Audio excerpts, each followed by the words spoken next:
So we're getting an update with the whole Josh Jacobs situation. If you've seen, a couple days ago, he did announce that he will not show up to training camp. Of course, with not having a contract extension, does not want to play under the franchise tag, which if he did accept it, he would make $10 million. He's also in the same situation as Saquon, who's kind of in the similar situation. And also we have Tony Pollard, but we haven't heard any problems with him, so it looks like he's good with the franchise tag. But sticking with Jacobs, it looks like he's not going to be reporting to camp, like I said.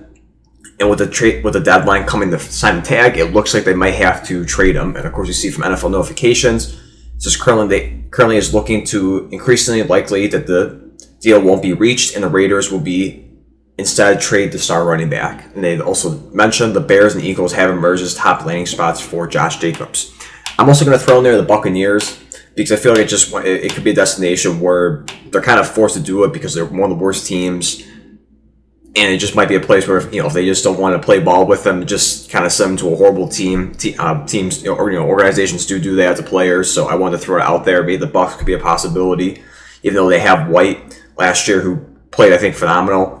You never know. But of course, sticking with it, the Eagles and Bears are the top landing spots. So my thoughts on this is this the right decision for the Raiders?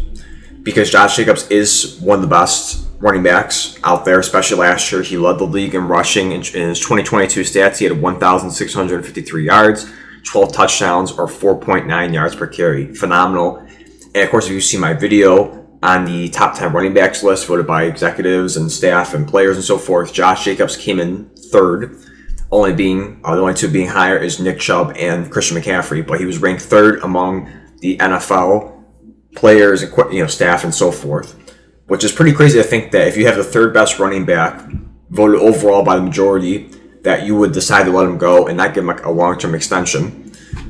The money he's looking for, I'm not sure. I'm sure it's in the threshold of what McCaffrey has, what Alvin Kamara has, where they're around 15, 16 million. Again, I don't know 100% sure what type of money he's looking for, but obviously we know $10 million isn't enough with the franchise tag. He also wants, obviously with the position, he wants long-term security and guaranteed money. The specifics, not sure exactly what he wants, but again, it's a tricky situation for the Raiders. Looking at their other options, if they do decide to move off of Josh Jacobs, you have Zamir White, who they drafted last year. He was also, of course, he was a great pairing with James Cook in Georgia. And of course, with the Bills, James Cook will be the leading back in Buffalo, so there's an opportunity maybe that Zamir White could take that step. Another one is Amir Abdullah. I know I played well in the preseason. I think he did well, here and there in the regular season, but could also be another option too. Maybe a pair up with Zamir White as well. They also have Brandon Bolden, which isn't nothing crazy. He wasn't an amazing player with the Patriots, a rotational running back at that. But once again, if it comes down to it, they might just have to do a committee. But I think I would lean towards it. They would give the chance to Zamir White, obviously with him just being drafted last year, and a kind of similar play style with Josh Jacobs. I think this could be a potential replacement for Jacobs if they do decide to move off of him. But look at the stats, like I said. For me, it's crazy if they do move off of Josh Jacobs, because you look at it, it's pretty well. Of course, some of the stuff that's not listed on here. Right now, he is age 20 up here, but he is 25 years old, so he's still relatively young. I know people get a little wary with that age because of the second contract, saying it's not worth paying running backs big money. But he's still relatively young at 25 years old, so no doubt he can play well into a second contract.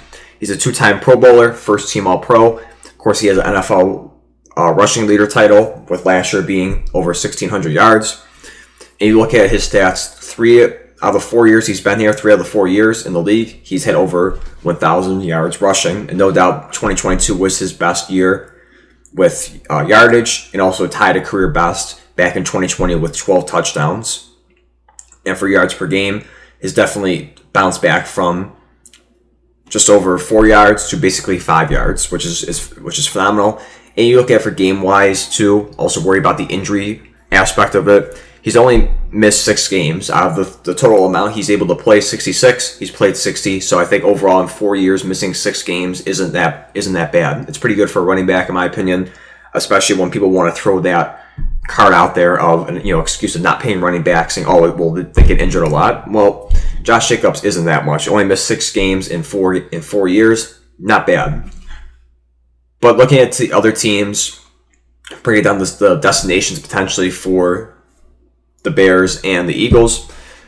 The Bears, no doubt, they have, I still think relatively, they have one of the highest caps left in the NFL. Of course, they spent a ton of money in the offseason. And two, the big thing is they lost David Montgomery in free agency, but they also signed pretty good running backs, especially I love Dante Foreman. I think he was a very underrated running back. He did phenomenal last year in Carolina, having over 1,000 yards rushing, or close to that. Khalil Herbert is another one too, which he's done well in his moments as well. But you look at it, no doubt, Josh Jacobs is a lot better than both these two. So definitely this could be a destination where he can go, and that'd be another amazing piece for Justin Fields, with already having DJ Moore, Darnell Mooney, Chase Claypool, Cole Kmet, and so forth. And that'd be an amazing running back to have, the third best running back in the NFL to help Justin Fields. That's a really good offense, and that's a really good makeup of an offense, especially helping your young quarterback in a make or break season, in my opinion, in his third year.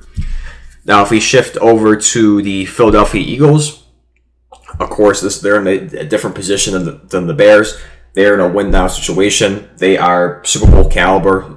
And no doubt in the NFC, they are, in my opinion, one of the two teams to make it out of the NFC between them and San Francisco. Obviously, we saw last year they did make the Super Bowl and ended up, just falling short by 38-35. Of course, the big thing too, the point too, was the costly fumble that Hurts had. I think it was before the halftime. But ultimately, we're almost there, and no doubt they have the makeups to go back there and compete once again. They'll lose a few pieces, but I think they did well in free agency and in the draft, especially in the first round with Nolan Smith and Jalen Carter. And no doubt adding Josh Jacobs, who would be a much, I think we can agree on an upgrade over Miles Sanders, even though Miles Sanders did have a Pro Bowl year and played phenomenal. No disrespect to him. But I think we can all admit that Josh Jacobs is a better running back than Miles Sanders. If you look at the committee they have there, they did just trade for DeAndre Swift, it would be interesting if the Eagles do try and make an offer fit, because it just felt like DeAndre Swift was the running back that was going to be number one. The reason why they made the trade for him was to kind of replace DeAndre Swift, and it wouldn't really make sense to make the trade for Swift and then on top of that make the trade for Josh Jacobs. But who knows? Maybe they view Swift as a good second option, a good pairing with Jacobs. Also, too, you still have Kenneth Gainwell.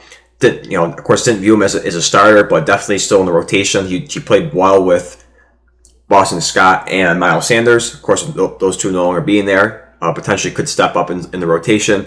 He also signed Rashad Penny. Oh, sorry, my bad. They still have Boston Scott, so just lost Miles Sanders. Rashad Penny they signed also too. He played well before he got injured, and of course Kenneth Walker took over and played phenomenal. You still have him. You just signed him as well. And again, once again, the big thing too is trading for DeAndre Swift during the draft, or at least around the NFL draft. It doesn't make sense from that perspective when you have, I think, good enough running backs to get back there and help Hurts. Doesn't make sense you kind of have all those backs and then all of a sudden just plug in Josh Jacobs, because then what's going to happen? You're going to have to release some of these guys, and I'm sure if it comes down to it, they don't care releasing Rashad Penny or Trey Sermon or Kennedy Brooks, other running backs on the list, maybe Boston Scott. So it's at the end of the world. I'm sure that just like any team, they'll figure it out when you have a top player at a position like Josh Jacobs available. But for me, it just doesn't make too much sense, just given what they've done. Obviously, they couldn't predict that Josh Jacobs was going to be available in the future. But again, I just think right now they are good enough with the running backs they have. But no doubt Josh Jacobs would definitely put him over the top and back into a Super Bowl favorites to go back there and a good chance to win it.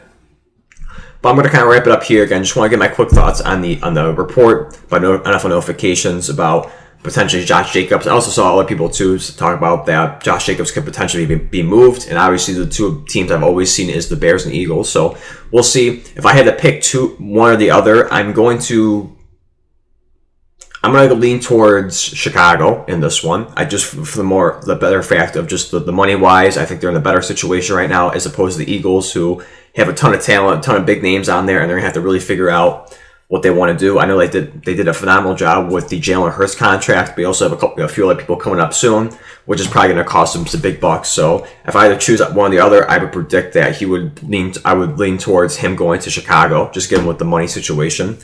But I'm going to wrap it up here. Let me know your thoughts down below on the Josh Jacobs situation. If you do think he will leave the Las Vegas Raiders, and which team do you think he'll go to? Do you think he'll go to the Bears, Eagles, or is there a team I did not mention in this video? Let me know down below. With that being said, thank you for watching. I'll see you in the next one.